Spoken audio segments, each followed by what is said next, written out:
Hello and welcome back to the High Performance Nursing Podcast. I'm very excited today. We have another career chat where we are chatting to an amazing clinician who has built an incredible career. And today we are talking to Jed Mont. Oh my God, Jed, I'm already doing it. Jed Montayre. Montayre. Jed Montayre. I got it right. Correct. Apologies. We were laughing before because I knew I was going to butcher it. There you go. Your thoughts create your results, people. So today we're talking to Jed, and I'm going to tell you a little bit more about Jed. Jed is recording this from Hong Kong. I'm super international today. So Jed is an associate professor in the School of Nursing and the director of Center of Evidence-Based Practice for Healthcare Policy at the Hong Kong Polytechnic University. Jed has a strong clinical background in gerontology and medical surgical nursing. He's an experienced nurse academic who has worked in the Philippines, New Zealand, Australia, and Hong Kong. Jed's research focuses on healthy aging, age-friendly communities, cardiovascular health, nursing policy, and advanced nursing practice. Jed's reputation and expertise in nursing and gerontology research resulted in various professional organizations' national committee appointments. Jed served as a member of the Nursing Council of New Zealand Registrant and Education Quality Committee. He was also the chairperson of the New Zealand Nurses Organisation, Nursing Research Section, and was an executive committee member of the New Zealand Association of Gerontology. You've been busy, Jed. I love it. In Australia, Jed was an executive committee member of the Australian Association of Gerontology, New South Wales chapter, and also served as the deputy chair of the Healthy Aging faculty of the Australian College of Nursing. Jed is the deputy editor-in-chief of the Australasian Journal on Aging. That, my friends, is how you butcher an introduction. But Jed, I'm so grateful that you're here and excited to dive into all of the amazing things that you've been doing. Welcome to the podcast. How are you going? Thanks. Thanks very much, Liam. I'm very good. And thank you so much for having me. I'm so excited. I was telling Jed that I've been creeping him on LinkedIn and watching on the sidelines, just seeing how much incredible work that he's been doing. And I really love seeing nurses thrive, in their careers and find the thing that they love to do. So I'm very excited because we've had a couple of academics come on, but I'm really excited to dive into your work in particular, especially within gerontology, aged care, healthy living. So let's dive in. Can you tell us, in summary, because you've done a lot of things, talk us through your nursing career up until this point. Give us a bit of a synopsis of where you started and tell us the story of your career up until now. Wow. Thanks, Liam. Yeah, sure. So I think I would start just like anybody else in the profession. We all started um, somewhere very clinical. And when I say very clinical, something very grounded in practice. So I was an acute emergency department, emergency room nurse. So that was like my first spin in nursing, where you look after patients in emergency care environment. And I love that. I love that. That's where I started. I thought it was something that it's very dynamic. It's something that really stimulated my younger years and my Mm, earlier years in nursing. And then, I guess, as just like anybody else, you kind of find your way around. After doing a spin in ED, I had a some interest in medical surgical, and so I went into the wards, hospital wards, and do more of a medical care kind of management for patients. Of course, nursing as a staff nurse, mm, and then that just consolidates the years of like learning about patient care, about nursing. I realized when I was working in the ward that, based on my experience in ED, the nature of care, although they are the same, but in the wards, it's where I've found so much interactions with patients. I'm not saying that as ED nurse I don't interact, but what I'm saying here is because you provide care to them in an 8-hour shift and you're allocated to patients, you get to communicate with them more, with your family, and it has developed my skills Yeah. in specializing that part of nursing. And then later on, I thought, oh, maybe I'll do something like I want to study, I want to look into research, and perhaps come back and improve practice or do something in terms of practice. So that leads me to my academic career in the early 2015 when I started my PhD and said, took a academic role in the university. So to sum it up, I think it's a combination. It's a journey of very grounded in practice, doing clinical work, as a registered nurse. But then I still identify myself as a nurse, even though, I've been practicing teaching in the university for quite some time, but I feel, introduce myself as a nurse because, it's a nurse is always a nurse. Yeah. And whatever you do in nursing, education or wherever you practice, you always go back and relate it to what you learn in the clinical environment. So yeah, Yeah. that's just to sum it up. Amazing. I love that. I love that we summarized that in less than a minute. I love that.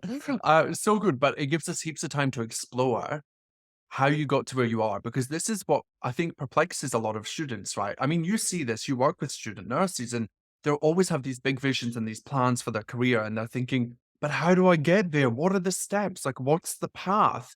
Like, can you give me a prescribed step to get to being a gerontology associate professor, in nursing?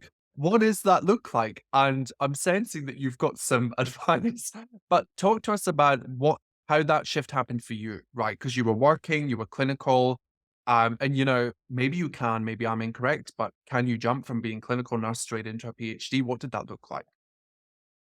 Yeah, I mean, there is I mean, to me personally, it was a time where you have to really actually think it through. And, it's something that you need to, because being a clinician and doing something like a very heavy research kind of focus, I mean, they are related, but these are two different worlds. I mean, as a clinician, I would worry about, of course, like during the shift, I do this, I do that, I provide care, what things I haven't done, and what things I should be doing. And of course, the safety of your patient is a priority, and of course, the quality of the care you provide. When you transition into being an academic, there is that sense that although the responsibility might not be as urgent in a way that if you don't do this, I mean it will lead to life threatening conditions or implications. But there is that big responsibility that as you produce research, as you produce evidence from your research, it is something that will be usable and could inform practice. So I think, to me, personally, when I was nursing in the ward, in the medical surgical ward, I found that a lot of our patients are older people. So there's a lot of, the population groups that we providing care each day, each week are aging. And I thought like, okay, so this is why I'm seeing we get um, 80 years old who had surgeries, something that we never had in the past. We had Mm, like 80 years old on insulin injections. I mean, it just means that people are living longer and longer with chronic conditions, and they also have to learn how to manage their condition despite all of the age related physiological decline. So I thought, okay, I'll pursue a career in gerontology because this is something that I think I can contribute further into mm, health and nursing. And I guess what I found, Liam, is I find I situate myself in a place where I can add value. So I think this is an advice to all of the nurses as well out there. At the start in this conversation is like if they're still trying to figure out where they should situate themselves, do they want to stay in this particular clinical environment or want to transition from clinical to academia, it should be something that one, you need to be very passionate about, but also mm. in a place where you can add value. Mm. Yeah, yeah, I love that. So you went from being a clinician, and then did you do a master's? Did you do postgrad certs, or did you go straight from clinician to PhD? So I did a master's. That's a very good question. So I did a master's in nursing as a start. That was I think, important because as a clinician, of course, you did your undergraduate. There's a little bit of research in your undergraduate, but not quite enough for you to embark into a full-blown research when you're doing PhD. So I did a master's degree. It taught me how to learn about research methodologies, what is research, get to introduce you the world of research and evidence-based practice, I should Yeah. say. Then after that, it was, sometimes you feel like, okay, why am I doing this? And then you get the spark, saying like, oh, you really like doing this. I mean, like sometimes, and so yeah, I ended up pursuing a PhD. So I went into undergraduate, gained some experience, did the master's for 2 years, and then after that, when I finished my master's, I went into a PhD program. Yeah, yeah, I love that. And I like that you acknowledge that there are moments, regardless, even when you're passionate about something, where you're like, oh my goodness, am I doing the right thing? Right. I think that some of us listening, and maybe myself included, think that when we follow our passions, that all of a sudden it's going to be rainbows and daisies.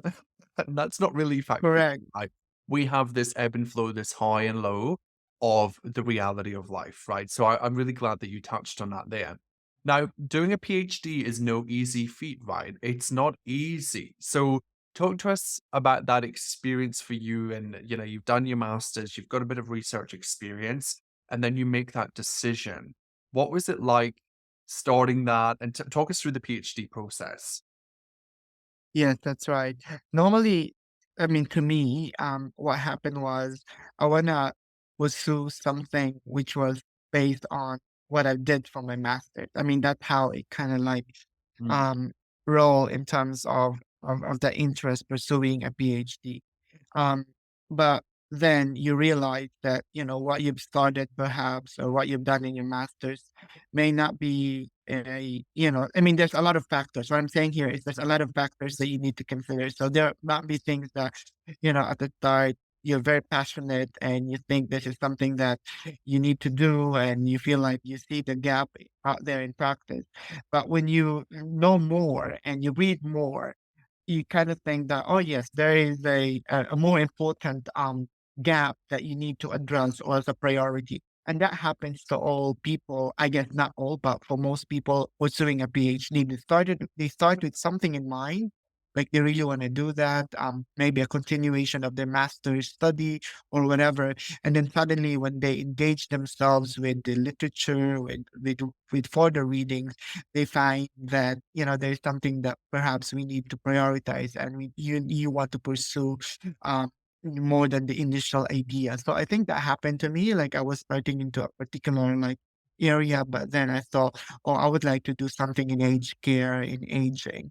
And so that journey to me wasn't, as you said, it's not an easy feat. It is something that there are a lot of factors. So first, your commitment to it, because this is not just like a 2 month course or even a year.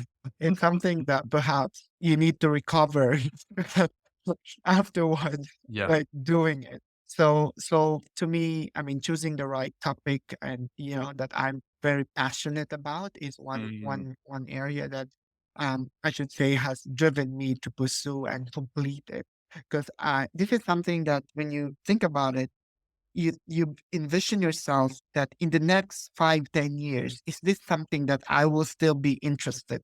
Is it something that when I talk to people or when I talk about my PhD or the work that I did, is this something that still sparks as like it was just the first day I saw about the topic. So mm, that continuity and that passion needs to sustain until you finish. Uh, Also, to me, the other thing that I should share in that journey is support from your colleagues and from the supervisors, your mentors is really important. So it is not just a study or a research; it's also about accepting that you are there to produce novel or new knowledge, and with that new knowledge, you need support from colleagues, from people around you. So that's also important to think about. yeah. Yeah. So good. I think, one thing when you mentioned support, I was saying earlier, my partner did a PhD. So you also need a supportive partner in your life if you have a partner, because for 5 long years, my partner was doing his PhD. And it was incredible. And he was very passionate about his topic. And I think that you're right when you say that. I also think that it's important to acknowledge for people listening, because some people think, oh my goodness, doing a PhD, very specialized, and like you say, you then kind of become known for your work, right? That's your Mm. whole world. It becomes your world professionally. But that's one path, right? That's one path from a PhD, which is the whole academia, the research, like doing postdoctoral, appointments and Mm. things like that. My partner took a different path where he works in the industry and that's what he wants to do. So, is it the same in the nursing realm? What other pathways come from a PhD in nursing? Yeah, very good question, Liam. Yes, correct. So I think increasingly what we can see these days, I mean, recently, is there is a pathway of what we call the, clinical academics, or people who are really good clinicians, pursued a doctorate degree or a PhD, and would like to stay in the clinical setting and make changes and improve, not make changes, but improve practice Mm, and in their settings. I think that that is something that there are courses that we call as professional doctorates or doctor of nursing mm, or doctor of healthcare practice, something like that. And that means these are people who pursued a career, a higher degree, a PhD, a doctorate, that with the intention of improving practice mm, and imparting that research and the gaps between clinical practice and research. How can you research evidence? How can you bridge that? And I think that's the main role of these pathways, where you've got someone who learned how to do research, who knows the clinical environment, and someone who can bridge that gap between current practices and evidence-based practice. Mm. yeah, I love that. And I think we're starting to see more of that, right, in Australia predominantly. I think that these pathways have been in the US. I could be wrong, but I've seen a lot of like DNP things online. So that's super interesting, right? For those that are listening that are thinking, I still love clinical, but I want to develop, there's a pathway there, and a process. That's so good. So tell us a little bit more about your body of work, the work that you've created and the value that you've added. Talk to us about that contribution and why you chose to go down that path. Mm. Thank you. So, primarily my program of research is in aging. So it, I, I guess, in a nutshell, I am very interested in, all of these psychosocial aspects, or psychosocial factors that influence individuals to age healthily. And in saying that, aging is an inevitable process, like we all age, and we experience aging very differently from one another. Mm, So in with the research that I've done, particularly, I might want to speak first about my PhD topic, or which was on um, older people, or older immigrants. So my PhD was on older immigrants in host countries or destination countries, or mm, the countries that they're relocated to. So I look into what are their transition experience, what is it like for them, especially when they're growing old in a country. Post majority speaks a different language from them, or they speak a different language from the mainstream or from the mm, majority. So I look into that and see what are the challenges that they've experienced. And a lot of these things that we've found boils down into, of course, the importance of social connections, importance of um, family, friends, social networks. That although they're trying to adjust in their host country, they still need that connections, or that they still need that support from the culture, from the mm, language, from the systems that they are familiar with. So I think that is an important addition to the literature because how policies are made in terms of aged care can be very generic. Although we try to say that we provide person centered care because that's what we really want to do. Yeah. And that should be reflected in our policies as well. And for example, with aged care, it is impossible to accommodate and be very specific with all, for example, different cultures Yeah. in drawing or in outlining all of these policies. But I think that's important to know, particularly for practicing nurses, for clinicians, that um, we are there to provide care, but we are also there to be culturally proper, sensitive to their needs. And it might just be a matter of asking the person in terms of, are there any cultural preferences that you think would be helpful while you're staying here in the hospital? Or it might be something, for example, in the nursing homes or in aged care facilities. It is something that are culturally or language related that the staff Mhm. needs to be mindful. So that was the area of my research at that time, who's open that kind of thinking that although we live in a very diverse society, we have some kind of generic policies. How can we fit? How can we integrate? Because the things that I really encourage, Liam, is not segregation. Although Mhm. some people would say, like, okay, we identify people and we segregate them from another because they have different needs. I don't think that's the solution.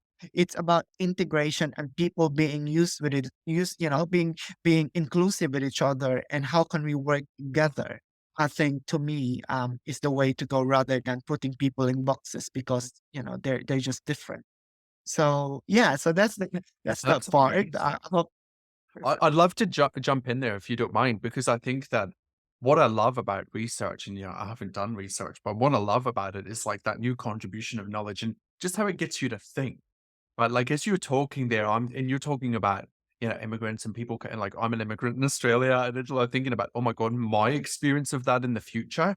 But then I'm thinking about how quickly the world is evolving and how, now, we've gotta be inclusive in all ways, shape well, we don't have to, like, we get to, like, we choose to be inclusive, right? And I'm thinking of like the LGBTQI community, how we identify, non-binary, all of these things as we move forward. The landscape as we get older is going to be so fascinating.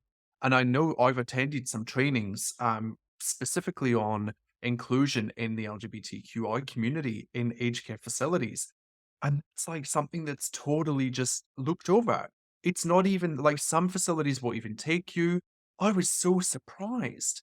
And I thought, "Oh my goodness," like, I'm thinking of my future self, and I'm like, "I'm gonna find that place now that I need to go to." But I think that the work that you're doing is highlighting the importance of acknowledging where people are at, asking the simple questions like, "How do you identify?"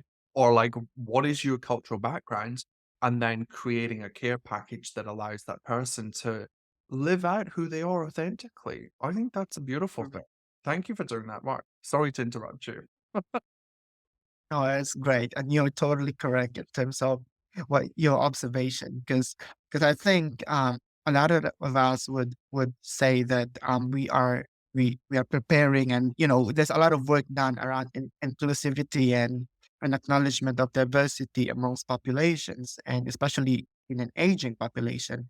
But I think there's a lot of work that needs to be done for us to get to that stage where we can openly say that you know, this is something that we really want to create a society, a very inclusive and something that could cater the needs of individual people, individual groups. At the same time, something that acknowledges their values.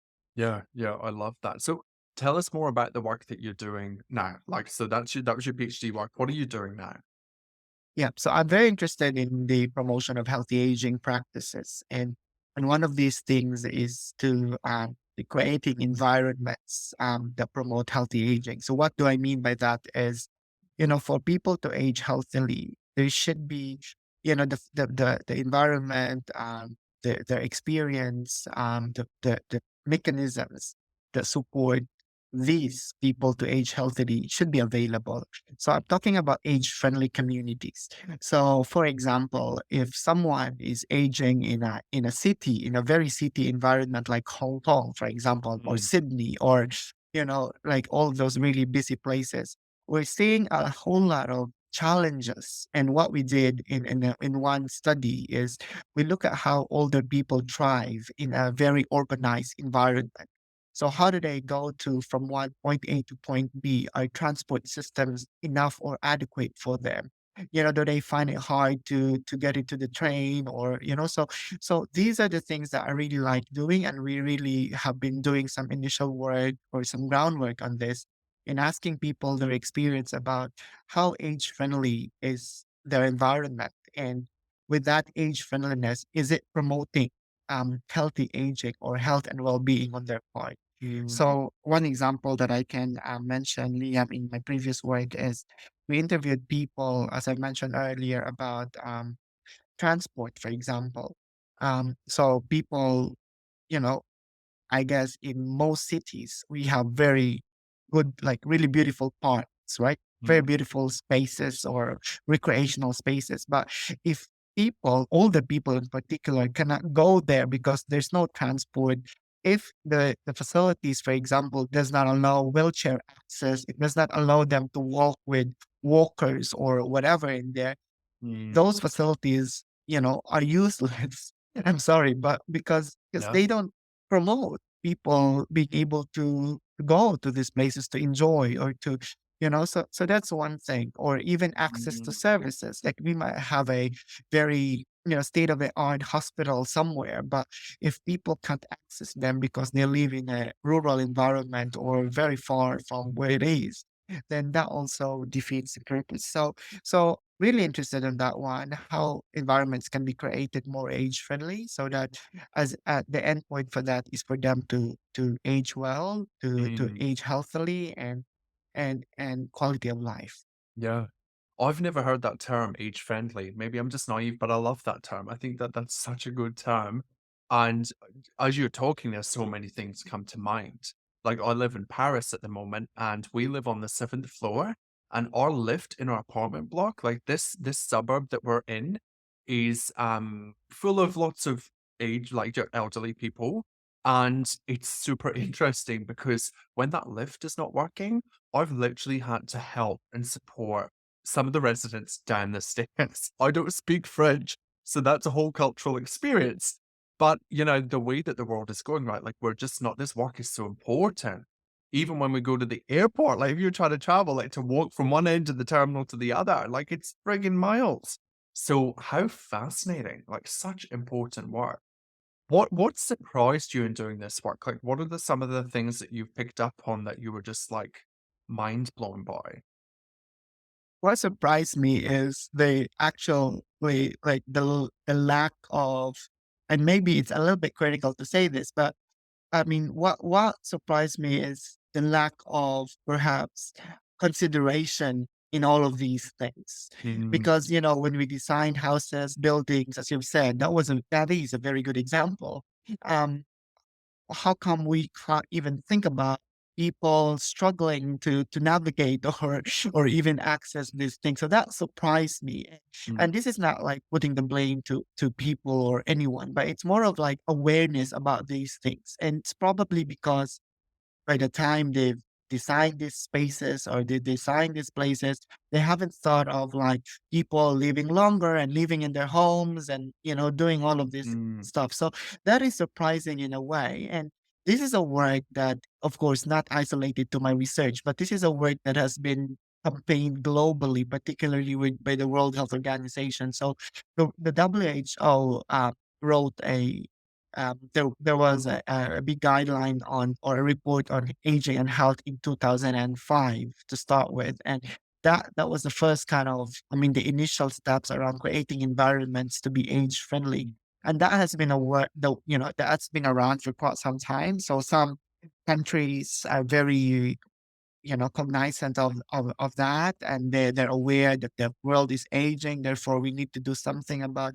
aging population, therefore we need to rethink how we design spaces, access to services.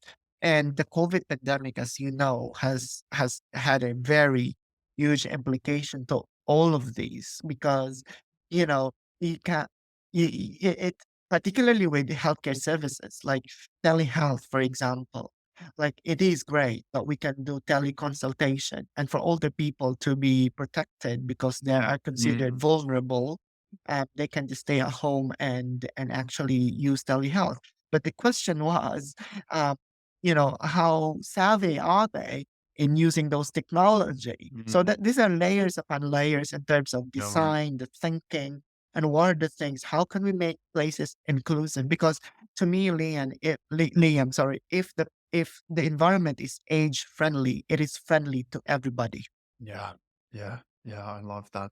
And I think that some of us might be sitting here thinking, "Oh, but it'll be different when we're, older." But the thing is, like, we will have the same job. Like, hopefully, we'll have, better services available and it'll be more age friendly. But technology is always evolving, right? And like, we're always having to learn. And like, we will also naturally probably move away from being as tech savvy as we are right now, right?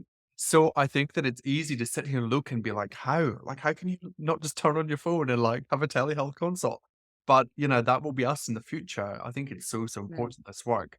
Um, oh my god, we could talk forever about that. Where can But people find you? Like, obviously, like, we will list everything there, but, where can people find, like, your research? Is there a go-to place, or is it best to just connect with you? How does all of that work in the research world?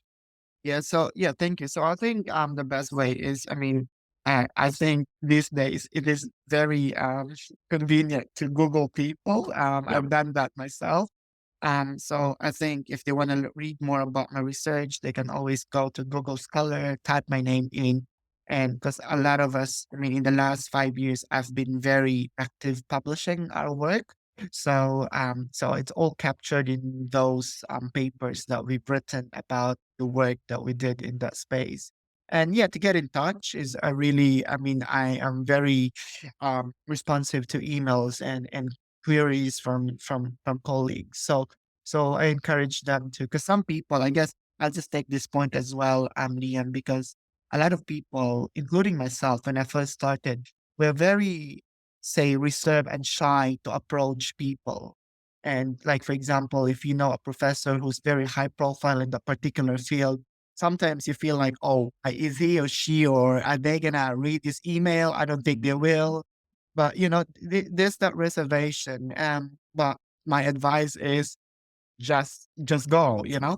Like Connect. type in approach, and 99% of the time they come back and say, you know, and that's what I did in my career. I approach people, respectfully, and of course, I mean, most of the time it works. Yeah, I love that so much. I think everybody listening will put a link in the show notes to go and connect on Google Scholars and have a look at Jed's amazing work. I wanted to, as we kind of wrap up, and I wanted to ask you a couple of questions about probably what's on everybody's mind, which is what is it really like being a nurse academic and a nurse researcher? What surprised you about that world? Because I think a lot of people think, oh, one day when I become a lecturer, or an academic, or a researcher, I get my PhD, I'm finally going to feel all of these things and all of that. Talk to us about that experience for you. Right. Now, to me personally, and I guess also based on my observations, with my colleagues, being an academic is something that requires a lot of like perseverance and patience, just like when you're working as a nurse clinically. However, it is something that I guess you don't see the results right away. You Mm, know, it is very different. For example, when you're nursing and you provide the intervention and you've seen that the patient improved, that's very rewarding, right? At that very moment. yeah. When you're teaching, you go through the learning process. Like you teach, the students learn, may not learn this time. You have to repeat what you teach them until such time, like when they graduate, they come back to you and email you or tell you that Jed, I remember what you told us about this and that. To me, that's rewarding. That's Yeah. just, something that, in my career would say like, oh, I did have an impact to someone's life or, Mhm. professional, personal lives. I'm teaching them. So that's the joy of being an academic. As a researcher, to me, it is about improving practice. It's all about evidence and finding ways to improve or change or to better how we do things, particularly in healthcare or in nursing. What we're doing right now, like this decade, maybe maybe so different from what we're going to be doing in the next 10, 20 years. If Florence Nightingale is alive today, she wouldn't be expecting us doing all of this stuff, although, she might have expected it, but she would say like, "Oh, I never thought of that." So this is the same thing. I'm talking about 2023, but Mm. 2033. So it's all about that evidence and how can you inform practice now and for the future. Yeah. And your work, like, it's such an evolving space because we are all going to live longer. Who knows what the future holds? Maybe we're going to live real long. Who knows? What's coming right in the next couple of decades.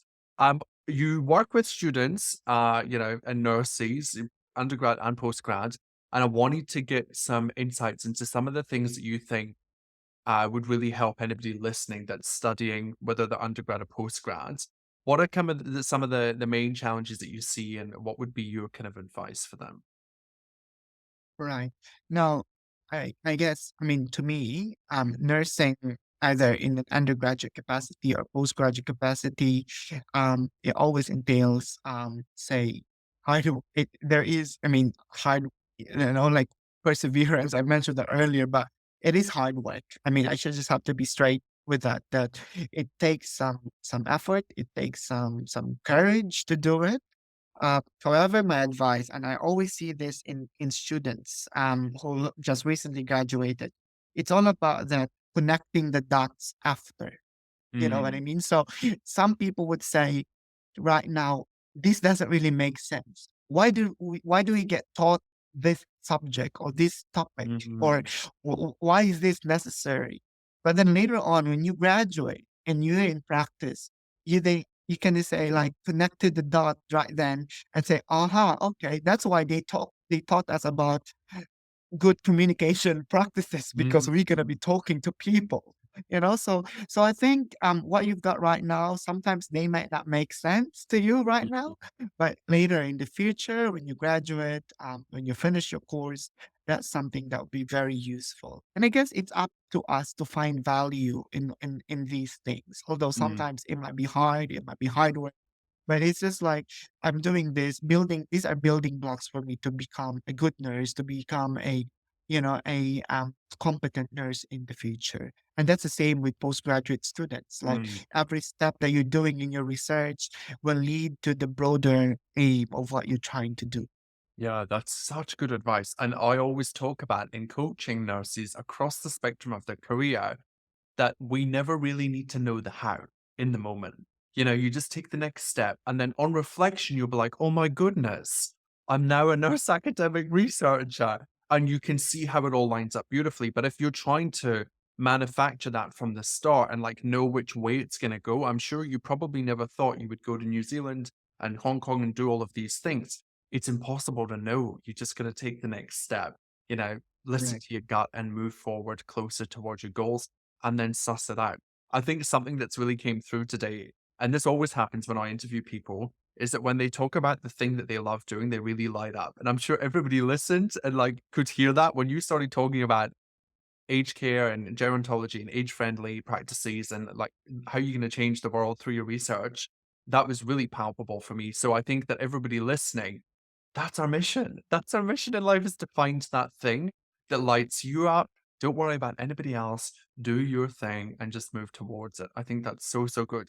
I do have one final question for you, and it's about what advice you would give to anybody that's listening that is a clinician currently and they are thinking about pursuing research. What would be the next couple of steps? I know we've talked about some of them, but what advice would you give them? Thank you, Liam. I think the first advice I would like to impart is um, try and explore potential pathway for you. So if you are a clinician, look into people who can be your examples, I should say, like role models or someone that you know around you. If you don't have anyone that you can use as an example, or a I call it a template to your career. You can always look into internationally. So I think it's important because this is something that you can say people has done this, that this has been successful. And there's no way or there's no reason for me to not to be like them or not to be successful like them. So I think that's a good inspirational kind of start and saying, I know someone who's a clinician, but now they are a nurse practitioner and they do a whole lot of research. So that could be me in the future. So that's something that you might really want to consider. The second one, I think it's always good to have a mentor or someone who can coach you through this process. And that's something that to myself, I'm very privileged to be mentored by the people who's not only top in the field, but someone Mhm. who understands, who's seen the potential in me. Because sometimes it's really hard to state your case, and that's what happens in academia, or if you want to be an academic or researcher, because you have to prove yourself that from being a clinician, you can do research and you're ready for research. Mm. So you really need someone who has been in that same kind of journey, who can relate, who can tell you the steps. That okay, you're transitioning to this, therefore the thinking could be a little bit more of a researcher rather than a clinician, or if you are a researcher, how can you apply this in practice? So having a mentor or a coach is really really important. And the last thing that I should advise is follow your passion. I know it's a very cliche to say, but it works because your passion reminds you why you're there. It Mhm. reminds you, like, when you're tired, when you don't want to do, when you're confused, you just want to go back and say, why am I here in the first place? And that reminds you, that's very powerful to say, like, Yeah. oh, I can be a researcher. I can do something wonderful things. Yeah, I think reconnecting to your why is so important, right? Really tuning into that. And I'm getting to a place where I'm realizing that sometimes we need like 10 different whys, 10 different Yeah. reasons why we do something. Because one day, maybe that why of like, I'm going to be a nurse researcher, your brain's like, hell to the no. I don't want to do this anymore. But maybe a different why is like, I'm providing for my family, I'm creating a life, or I'm adding value. Creating a little collection of whys will drive you forward. I love that so, so much. And I think that when we think about passion, sometimes passion can feel big and like unachievable and maybe distant because we're like, well, what is our passion? And I teach people just to listen to their gut, like really just when you're in the moment, get aware, raise your awareness of what lights you up. Like, is it Mhm. a research paper that you read and you're like, wow, how good would it be to contribute this to the world? Or is it patient advocacy, or is it being a critical care specialist, or is it just educated? Like whatever it is, really tune into your body and think about that because that's going to be your guiding force as you move forwards. Yeah, Agree. incredible. Jade, thank you so much for your time. It has been a privilege. I'm so glad we connected. I did exactly what Jed said you guys should do if you want to be a researcher. I just approached him and creeped on him on LinkedIn. So do that. And this is what happens. You get to meet incredible people and learn so much about what's happening. Your work is incredible. Thank you for the contribution that you make to the world. Because we will all, everybody listening, for future episodes to come, thousands of episodes later, we're all going to benefit from the work that you're doing. So thank you, thank you, thank you. If people want to get in touch with you, where can they find you? Google Scholar, but with your name, where else can they find you? You can also follow me on Twitter. So I'm very active on Twitter. So you can, just type my name, Jed Montayre, so Jed, capital Montayre. Or you can also email me or find me in the Hong Kong Polytechnic University website. And you can get my email address there. It's quite long, so but you can definitely, actually, it sounds really, but you can Google me, I Yeah. guess. Google, no, Google, Google. We love Google. And I will pop your email if you're happy in the show notes. So people Yeah. that come and listen can just go straight there and you guys can connect with Jed. But Jed, thank you so much for your time. That is all we have for today. Thank you, everybody, for listening. If you've got any questions, queries, reach out to Jed. Let us know what you think of this episode. Let us know if you're going to become a nurse researcher and academic. If you're going to go do your PhD, let's chat about it on social media. And until next time, stay safe and stay forever curious. I'll see you on the next episode. Hey, thanks so much for listening. I'm so privileged that you spent your time with us here today. Hey, can I ask a favor? If you know someone that would benefit from this podcast episode, please share it with them. The more you share, the more we get in front of amazing nurses and we're able to help them see that nursing on their terms across their career is totally possible for them. So I'd love if you could do that. Now, I will see you in the next episode next week. Until then, let's make this year the year that you nurse on your terms. Are you ready? Let's do it.